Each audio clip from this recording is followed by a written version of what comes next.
Court যেটা এই মুহূর্তে যেটা বলেছে সেটা হচ্ছে 1টার সময় কেস ডায়েরি প্রডিউস করার জন্য, এবং এই কেস ডায়েরি প্রডিউসড হলে আমাদের ধারণা যেটা সত্যি সেটা উন্মোচিত হবে। দুধ কা দুধ পানি কা পানি যেটা বলে সেটা উন্মোচিত হবে।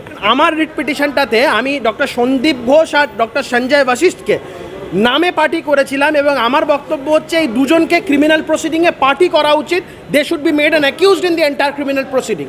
কোর্ট এই বক্তব্যটাকে শোনে, এবং কোর্টের কাছে আরেকটা খুব ইম্পর্টেন্ট বিষয়, সন্দীপ ঘোষ যেভাবে রেজিগনেশন দিয়েছেন এবং তার কাছে তার রেজিগনেশন অ্যাকসেপ্ট না করে যেভাবে রাজ্য সরকার তাকে আবার একটা প্রাইস পোস্টিং ঘোষের একটা মানে তিনি রিজাইন করতে চাইলেন, কিন্তু তাকে আবার কোনো একজন সরকারি কলেজের প্রিন্সিপাল বানিয়ে দেওয়া হলো।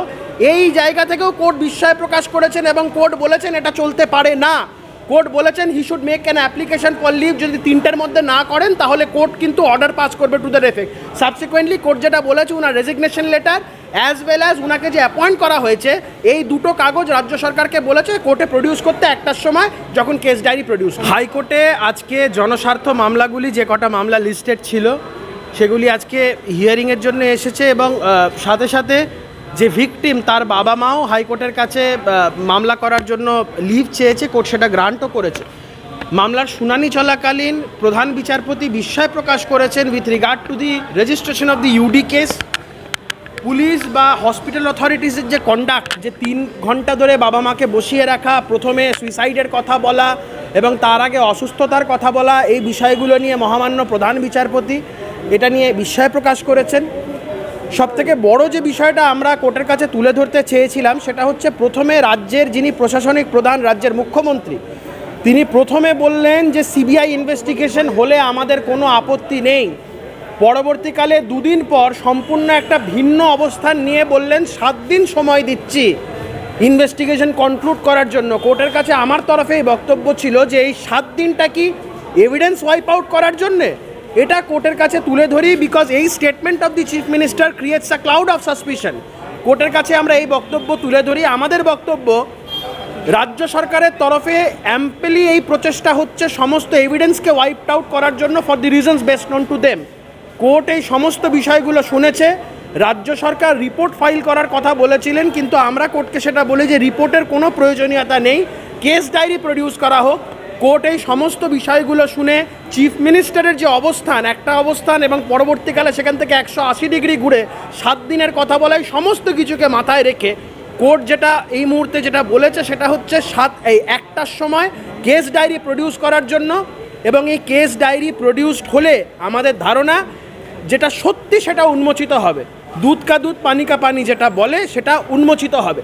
কারণ আমরা বারংবার বলছি there are thousands of latches and lacuna in the entire investigation। যেভাবে ঘটনা প্রথম থেকে চলছে প্রত্যেক কটা জায়গাতে আমরা সেগুলো কোর্টের সামনে তুলে ধরবো, এবং পরবর্তীকালে যেভাবে একজনকে ধরা হয়েছে বারংবার করে এগুলো বিভিন্ন ফরেন্সিক এক্সপার্টদেরও বক্তব্য, সেগুলো আমরা কোর্টের কাছে তুলে ধরবো। Going by the autopsy report itself, এটা মানে খুব লজিক্যালি বিষয়টা বলা যায় যে এটা কোনো এক ব্যক্তির কাজ নয়, কিন্তু কোর্টের সামনে আজকে রাজ্য সরকারের তরফ থেকে একটা বক্তব্য পেশ করা হলো, তারা বলতে চাইছেন যে এক ব্যক্তিরই কাজ। তো এই যে অবস্থান রাজ্য সরকারের বিভিন্ন ক্ষেত্রে বিভিন্ন সময় বিভিন্ন রকম, এগুলো কোর্ট সমস্তটা কগনিজেন্স নিয়ে কোর্টের যেটা বক্তব্য সেটা হচ্ছে কোর্ট কেস ডায়েরি দেখতে চায়, এবং আমরা সেই দিকেই তাকিয়ে আছি। আমাদের মনে হয় কেস ডায়েরি প্রডিউস হলে কোর্ট এই বিষয়গুলো অবগত হবে এবং কোর্টের কাছে বিষয়টা খুব বিস্ময়কর হবে যেভাবে ইনভেস্টিগেশন চলেছে। মাননীয় বিরোধী দলনেতা শুভেন্দু অধিকারী, ডক্টর অর্চনা মজুমদার এবং তরুণজ্যোতি তিওয়ারি 3 জন মিলে যে জনস্বার্থের মামলা ফাইল করেছেন এবং অন্যান্য যে মামলাগুলি ফাইল্ড হয়েছে সবকটি একসাথেই শুনানি হচ্ছে। আমরা একটি প্রশ্ন তুলেছি। আমাদের প্রশ্ন হচ্ছে যে এই অবস্থায় এই মানে হতভাগ্য ভিকটিম যে মেয়েটি মারা গেছে আর কি, তার বডিটা এই অবস্থায় পাওয়া গেছে, তারপরেও সবথেকে শকিং ব্যাপার হচ্ছে যে পুলিশ একটা আনন্যাচারাল ডেথ কেস রেজিস্টার করেছে। এটা তো দেখেই বোঝা যায় খুন আর ধর্ষণের মামলা, বাট তা সত্ত্বেও পুলিশ কোনো খুনের মামলা রুজু না করে পুলিশ প্রাথমিকভাবে টালা পুলিশ স্টেশনে একটি unnatural death case UD case register করেছিল। আমাদের বক্তব্য হচ্ছে যে এই তথ্যটি তো যথেষ্ট কোর্টের কনসেন্স বা জনগণের কনসেন্স শক করার মতো আর কি, যে পুলিশ অনেক কিছুকে ঢাকার চেষ্টা করেছিল বা করে চলেছে।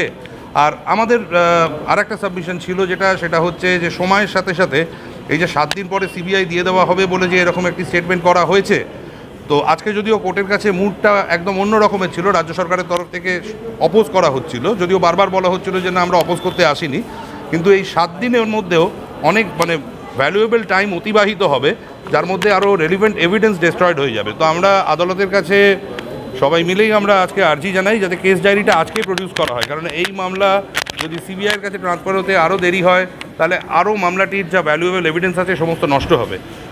সবথেকে মানে আজকে একটা ইম্পর্টেন্ট বিষয় হচ্ছে মেয়েটির বাবা মাও আজকে ফাইনালি কোর্টের কাছে অ্যাপ্রোচ করেছে। আমি ওনাদেরকে সম্মান জানাই, ওনাদের কারেজের কাছে আমি মাথা নত করি যে এরকম হালে তার মেয়েকে হারিয়েছে।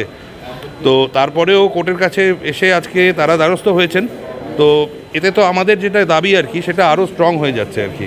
তো আশা করব একটা সময় দেখা যাক কেস ডায়েরি প্রডিউসড হোক, কী হবে তারপরে আদালত যেটা বিচার করবেন দেখা যাক।